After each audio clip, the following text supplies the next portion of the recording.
Sean Campus, good morning. Welcome to our coffee hangout. Man, this last week or so, or actually, yeah, it was a week ago, I lost my voice and then it's recovering and slowly but surely it's coming back. But you guys got to bear with me as one of me and my clients agree that uh, as he had the same thing going on that we got a conversation as if we've been smoking for years. But that's not the case. My voice is it's checked out and it's checking back in now. So today I wanted to talk about parenting challenges and focus because it's obviously something that for a lot of us that we face, um, and for different reasons. And so I'm going to give some general ideas and some general conversation, and hopefully it can translate a little bit for your situation. If you have specific questions, please send me an email and I'll make sure I get back on and talk about it. So the first thing is, I think one of the hardest scenarios for us as parents is adjusting to. Um, we know how we were parented, and then um, we kind of have this idea about how our children will do things, and of course, that's never on par with what um, goes down, or what it's not always easy. Okay, and so the first thing that I think we should remember about our children that will be helpful is that uh, all of our children have different kinds of wiring and personalities, and so even within the same household, like you can say, man, why is that child so different and this one is a little bit more calm, but this one's a little bit more excitable. Like, and it doesn't matter. It doesn't mean that something necessarily is wrong. It just means that they're different. Um, and to be honest, we're always changing too as parents. So maybe what the ways that we think about how children should be, um, whenever the first child comes, is different than the way that we think that children should be whenever the second child should come, or comes through. And so it's simple things like that. I mean, we could be evolving even in our own lives. We should be growing anyways. And so as growth happens, we start to realize more. And I think that our children teach us so much too. And so I think that's the first thing, is to realize that children are different. The second thing is to realize that we are evolving, even as people and as parents, and um, and that those things will happen differently. So, what about the idea of children giving us a hardship, or somehow if a child is difficult for us? And so, what makes our children difficult? Well, what makes our children difficult, I think, a lot of times is um, how their behaviors show up. Like if their behaviors are embarrassing to us, um, or they're defiant, or they don't align with the way that we believe that they should be doing things. Um, those things make it really challenging as parents to, um, you know, stay focused and have a good relationship with our child. Okay, and so let's talk about how we're going to do that differently, and what our focus should be. So the first thing that our focus should be as parents is creating a relationship that will translate into goodness for the child long term. Okay, and the reason why I say it like that is because one is, our relationship that we create with the child gives us way more than us winning a moment. Right. And so if we are focused on winning a moment, then we're going to keep losing more and more moments, to be honest. But if we focus on building the relationship that we want to have, that relationship gives us the ability to um, to help influence the child in a different kind of way.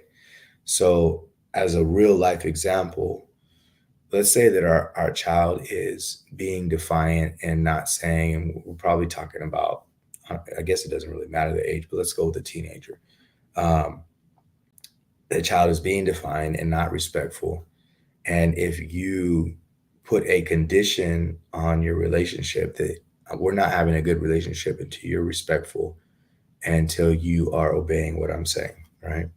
If you put that condition, then you're holding up your relationship, and now it's going to just keep tearing apart unless that child automatically is a complier. So now you're putting it solely onto who that child is for you to have any kind of influence.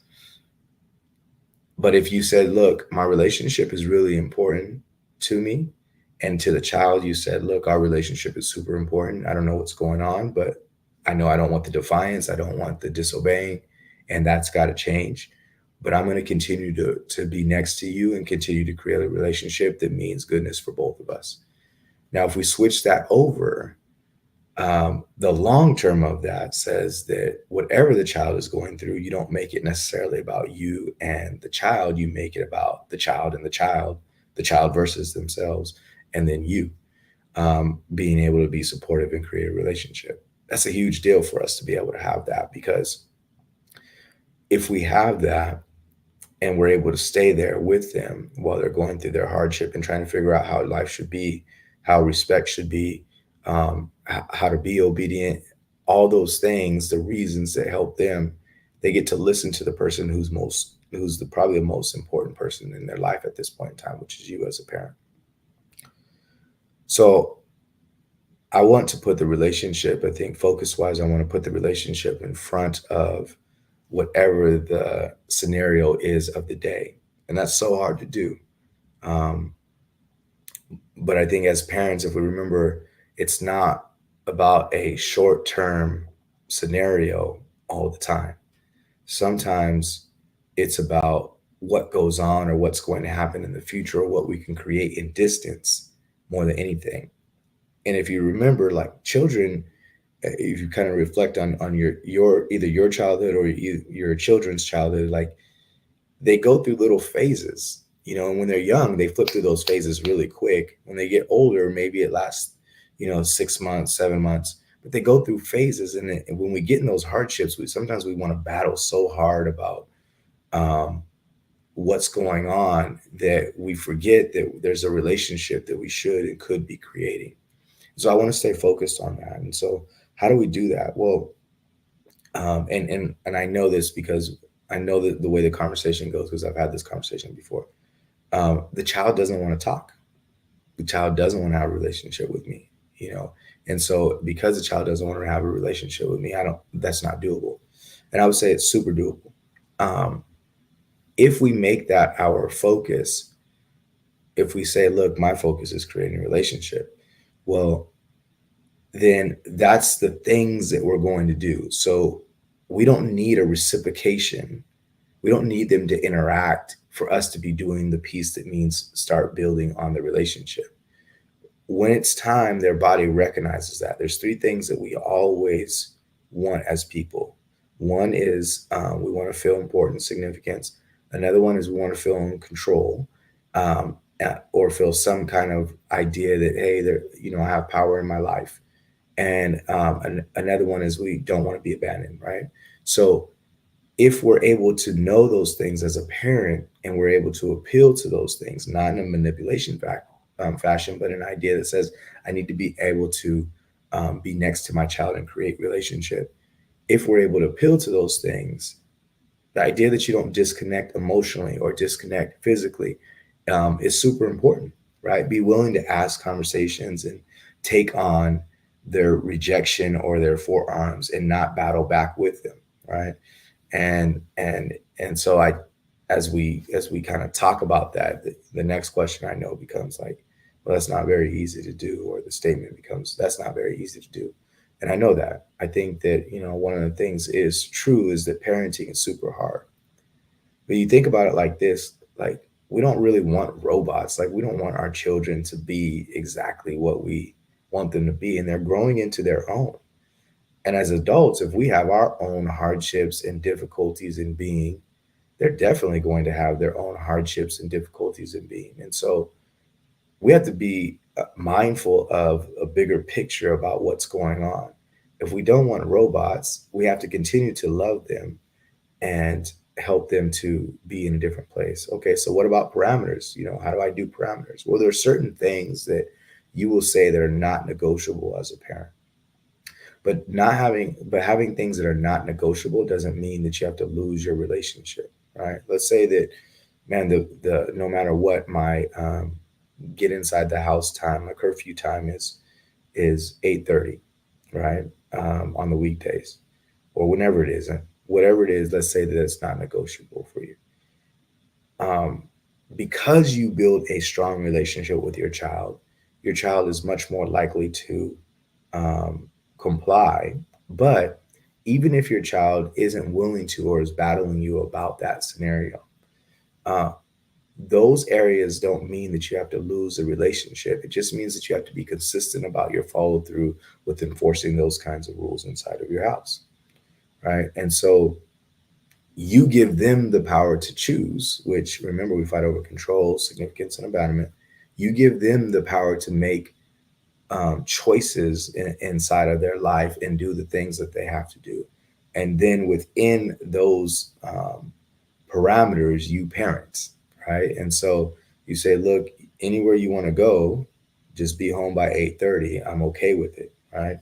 Um, and when the 8:30 doesn't happen, or when they come in at 8:35, you have the conversation that says, look, you've pushed that limit, and it's doable for me for you to push a 5 minute limit, but I don't want that to happen anymore. And so if 8:35 is not something you can manage, next time we can make sure that it's 8 o'clock, but I'm going to leave that choice up to you, right?